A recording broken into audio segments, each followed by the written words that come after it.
Okay, so I'm going to continue on with my mother's story. And now it is 1940, and somehow my grandmother and grandfather managed to save $7,000 and buy the house on Tulip Street, and that is the house that I grew up in. So my mother was 7, and some cute stories about when they moved in. The big novelty was the bathroom. She said the first thing they did when they went in is run up the stairs and run to the bathroom and turn the faucet on in the tub and flushing the toilet, because back then they only had a tub and a toilet in the bathrooms. And this was a novelty. I mean, a flushing toilet and a tub right in your house. I mean, it was like amazing.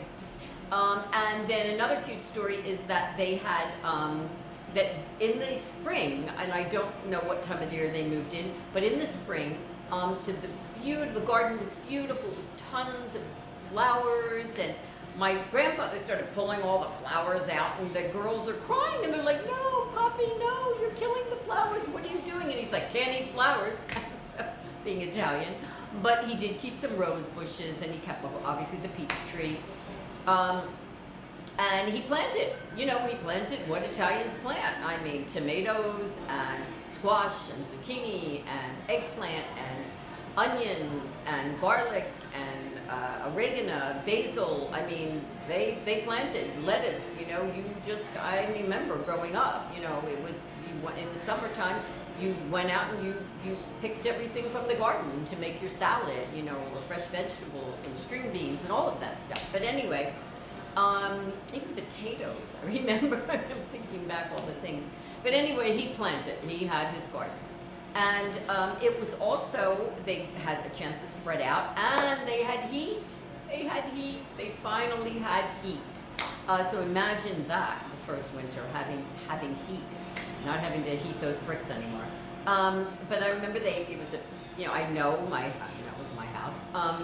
And I know that the girls had the attic, the 3 girls, my mother, my Aunt Yolanda, my Aunt Mary, my Uncle Ralphie, and my Uncle Joe had the back bedroom, and then the front bedroom was my grandmother and grandfather's, and the middle bedroom was my Uncle Frankie's. Now, that's because he was born in that house. My mother told us the story about when the doctor came to deliver him. And he had his black doctor's bag, and he came in and he said, "I have your blood brother or sister right here in this bag." And they were like, "Oh my God, our brother or sister."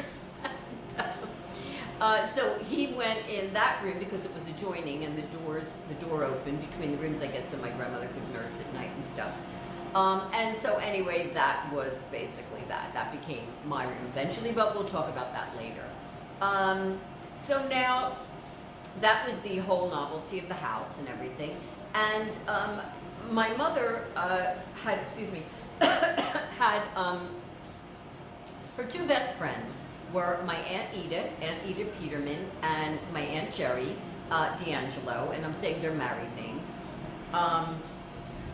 But they were her best friends, and I think they all met in 1st or 2nd grade, I want to say, and so they knew each other their whole lives. They were best friends their whole lives, and they were in apparently a school show when I think they were in, I want to say 8th or 9th grade, and they sang "Shine on Harvest Moon," and they harmonized, and well, can I tell you, I heard them sing "Shine on Harvest Moon" my entire life. They sang it when they were together, when my mother was just talking about it, whatever, they were always singing that song. So much so that my father called them the McGuire sisters.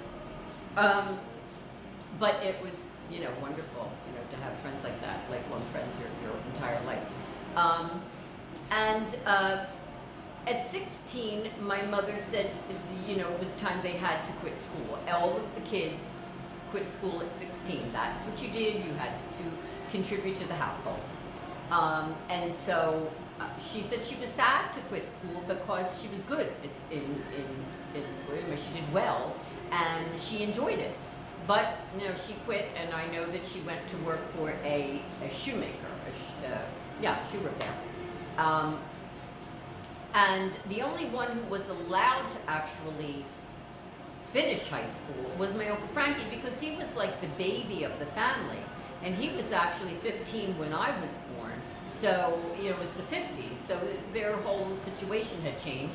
My Uncle Joe being so much older, actually being the oldest, 8 years older than any of the other kids, which would have been my Aunt Mary, he went off and fought in World War II.